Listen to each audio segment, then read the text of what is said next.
តោះបងប្អូនឥឡូវយើងមកដល់ជីផាត់នៅម្ដុំកោះកុងបងប្អូនឥឡូវយើងធ្វើដំណើររួមជាមួយនឹង Ford Raptor ឥឡូវយើងមកនិយាយពីលក្ខណៈពិសេសរបស់យន្ត Ford Raptor ដែលយើងធ្វើដំណើរមកតាមផ្លូវRaptor ជាប្រភេទឡានអស់រ៉ូតមួយដែលខ្លាំងមែនទែនតែយើងធ្វើដំណើរតាមផ្លូវទោះបីជាឡាននឹងមានឧបសគ្គខ្លាំងប៉ុណ្ណាក៏ដោយសម្រាប់ Raptor គឺងាយខ្លាំងមែនទែនដោយសារ Raptor ជាឡានបើអាមេរិកមួយដែលគេធ្វើមកសម្រាប់ផ្លូវបាក់ហ្មងបងប្អូននេះបងប្អូនហើយ Raptor បងប្អូនមើលរូបរាងខាងមុខរបស់វាគឺមានភាពអំណាចមែនទែនសម្រាប់កាងនេះក៏កាងដៃដែរហើយសម្រាប់ Raptor លក្ខណៈពិសេសរបស់វាគឺជាជាងមុខពណ៌ខ្មៅហើយបើតបវិញគឺមានហើយ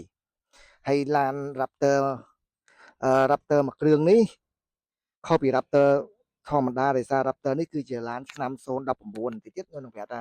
តែ Raptor 019វាខុសត្រង់ណាតែឥឡូវយើងមកមើលកន្លែងនេះវិញអ្នកម្ចាស់ឡានគេ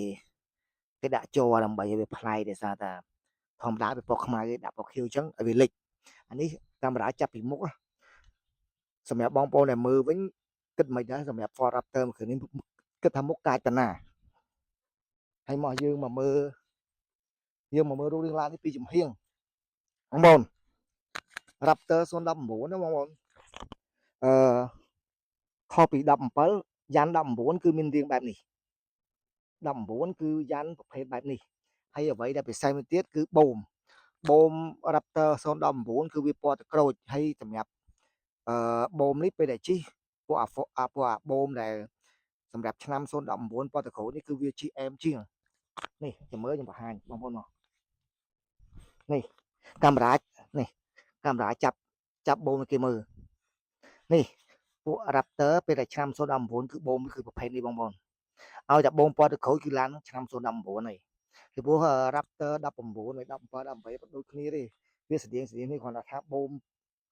Raptor 17ពណ៌វាគឺពណ៌ខៀវដល់ពេលRaptor 019បូមពណ៌ទឹកក្រូចហើយក្រៅពីហ្នឹង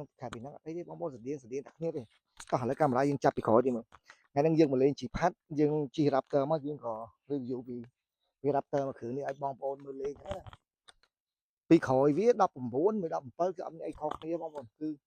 ដូចគ្នាសឹងតែ 100% តែម្ដងហើយសម្រាប់កម្លាំងឬក៏អីក៏អត់មានភាពអីខុសគ្នាប្រហែលទេបងប្អូនគាត់ថា19វាជិះរៀងស្រួលជាង17រៀង smooth ជាងឬក៏រៀងនេះជាងទីដោយសារតែបូមវាល្អជាងព្រោះធម្មតាឆ្នាំខ្ពស់ការអាប់ក្រេតពីមួយទៅមួយវាតែងតែប្រែប្រួលឲ្យដូចបូមអញ្ចឹង19គឺគេអាប់ក្រេតបូមហើយអូខេអញ្ចឹងសម្រាប់ការ review ពី Ford Raptor នេះក៏អត់មានអីវែងឆ្ងាយដែរដោយសារ